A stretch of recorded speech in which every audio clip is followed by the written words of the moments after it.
Bila kita dah ke hati, so apa yang kita tinggal kan? Hati-hati. Nampak? Ini kalau boleh 2 jam ni kalau sembang macam ni kan. Dan mungkin takut untuk di cancel. Contohnya takut untuk disekat oleh big brands from the west, contohnya, ataupun fashion brands. Untuk menjadi orang yang bercakap tentang Palestina bermusim, lebih baik daripada tidak cakap langsung. Dia macam kau buat jahat, kau masih solat, dengan kau buat jahat kau tak solat. Baik kau buat jahat, kau masih solat. Faham tak?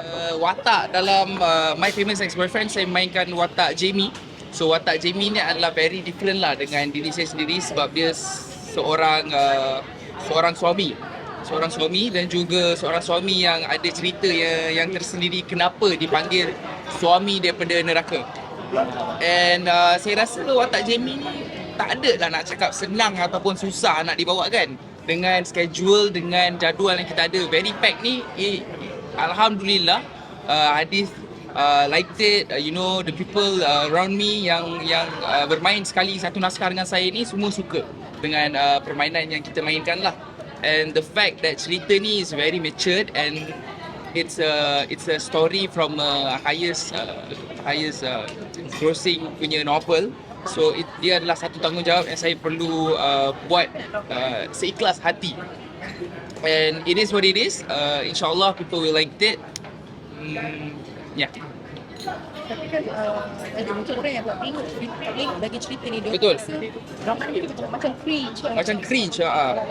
Tapi orang pusat kenapa nak dia terima, sedangkan ada kata ada seorang yang memilih. Allahu Akbar. Okey, dia macam ni. Okey, salah satu daripada kenapa saya pilih adalah story dia lah. Story dia sangat fresh dan untuk berkata yang Nadine Hassan ni hanya memilih satu naskah yang sangat deep, sangat apa orang kata nak very extreme lah, nak gaduh, nak buat stunt dan sebagainya. Saya rasa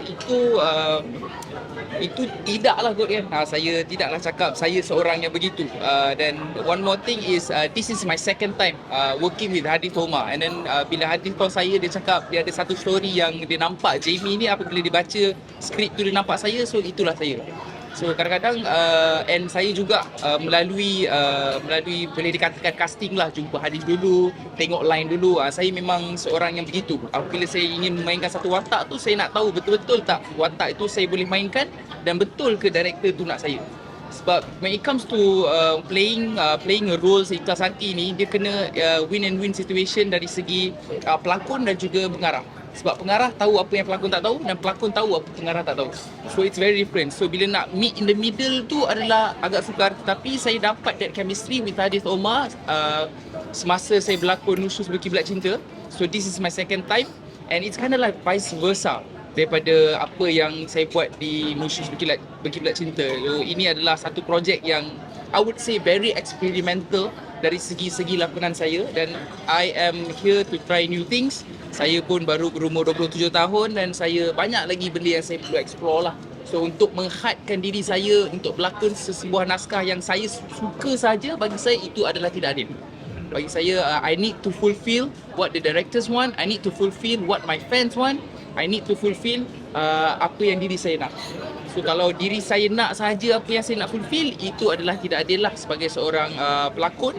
Because I am here for my fans as well. So apabila fans kata, ada setengah penonton kata benda ni adalah cringe, ada juga setengah penonton suka benda yang cringe.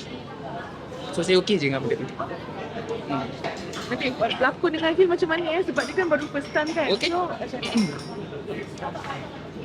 Okay, alhamdulillah saya throughout my whole journey, saya dikelilingi orang-orang yang sangatlah supportive. Sangatlah supportive. Until today, people are very supportive towards me dan saya suka juga memberi support kepada orang. Dan when Hadi told me that you will be paired some of the scenes with Hil Husaini, and Hil Husaini is like this is the first debut yang dia nak berlakon. So I think it's a good thing. Sebab first debut saya berlakon pun saya tahu saya bagaimana, dan kita perlukan masa untuk berubah menjadi lebih baik. Dan kita belajar hari-hari kan. So saya pun dalam proses pembelajaran, Hil pun dalam proses pembelajaran, dan mungkin ada setengah jiwa yang sebagai seorang penyanyi ni membawakan watak adalah different. Sebab saya tak pernah menjadi penyanyi, saya adalah seorang pelakon. So penyanyi dia menjiwai watak ataupun menjiwai apabila dia menyanyi itu adalah sangat berbeza. So dalam pembikinan naskah My Famous Ex-Boyfriend ni banyak jugalah benda yang saya bercerita dengan dia dan dia kongsi dengan saya, dan alhamdulillah banyak benda baru yang saya kongsikan untuk dia dan banyak juga benda baru yang dia kongsikan untuk saya. It's very good lah to be part of the drama dengan Hilf saya ni.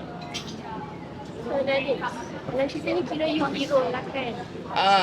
Kalau sebelum ni you ada kata yang you lebih selesa ambil second lead. Betul. So apa yang buatkan you bersedia untuk jadi hero?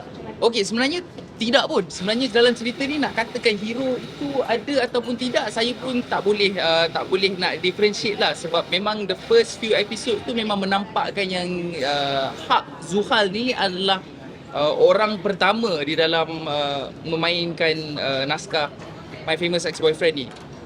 Dia sama jugalah seperti Project High Council. You know, everyone has their own craft. Selepas episod ke-7 tu tiba-tiba kita nampak Naim ni tiba-tiba lebih daripada Fakri. 1, 2, 3 tu adalah Fakri punya craft. Sama juga pada My Famous Ex-Boyfriend ni. Sekarang ni adalah era baru yang kita tak perlu menentukan siapa hero ataupun siapa antagonis, siapa heroine, because the story itself completes everything. So untuk saya mengatakan saya ready ataupun tidak seperti sebelum-sebelum ni interview saya, it's very hard lah for me to say